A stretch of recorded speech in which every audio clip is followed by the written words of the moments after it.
Hey, this is Dan with Idaho Sod. Today I wanted to walk you through some of the frequently asked questions that we get all the time about what do I got to do to get my yard ready to get sod on it, how do I lay the sod, and also what do I do after my sod has been laid. So starting actually with the first question is, what do I got to do to get this yard ready? Here's some of the things to consider. If you have the ability to bring in topsoil, it is recommended. You'll want to have at least about 5 inches of topsoil. If your budget does not allow you to do topsoil, you can use the existing ground that you're on, but you'll want to work up that ground. So you'll want to till it up, remove any of the large rocks, at least larger than a fist, and remove also any debris, spray any of the weeds, just to prep that area. Basically, you want to make the area look very similar to this right here. Clean looking and also worked up. Rake it out also to the desired grade that you want, sloping away from any houses so that you don't have puddling of water that happens as well.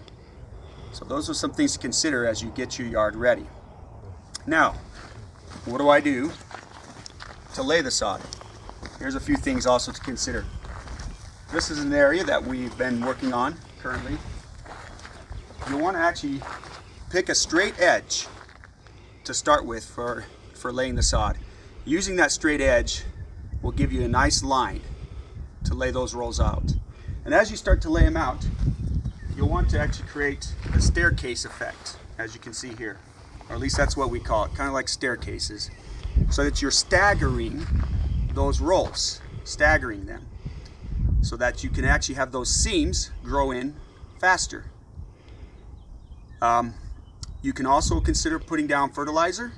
That's okay, we get that question a lot.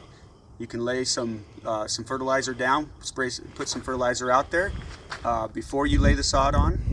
That will help with also the root growth. You want to use a fertilizer that has nitrogen in it, as nitrogen helps with root growth. Now to the question about what do I do after my sod has been laid? The most critical piece to new sod is a good watering cycle.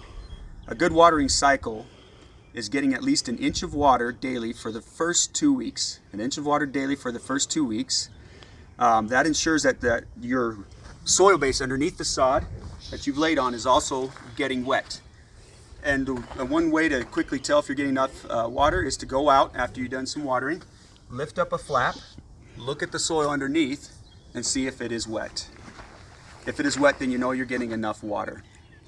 You don't have to overwater, but you'll want to get about 1 inch of water daily. For sprinkler systems, if you got rotary, you'll want to have it at anywhere about 30 minutes per zone. If they're the spray kind of heads on the sprinkler system, you can do that at 20 minutes, as that will put out more water as well. So these are some things for you to consider. Hopefully this has been helpful for you to consider as you start to prepare yourself to receive that instant gratification of a new lawn. For any other questions, pricings, or products for Idaho Sod, you can check us out online at www.idahosod.com or give us a call and see what we can do for you. Again, thanks for your time.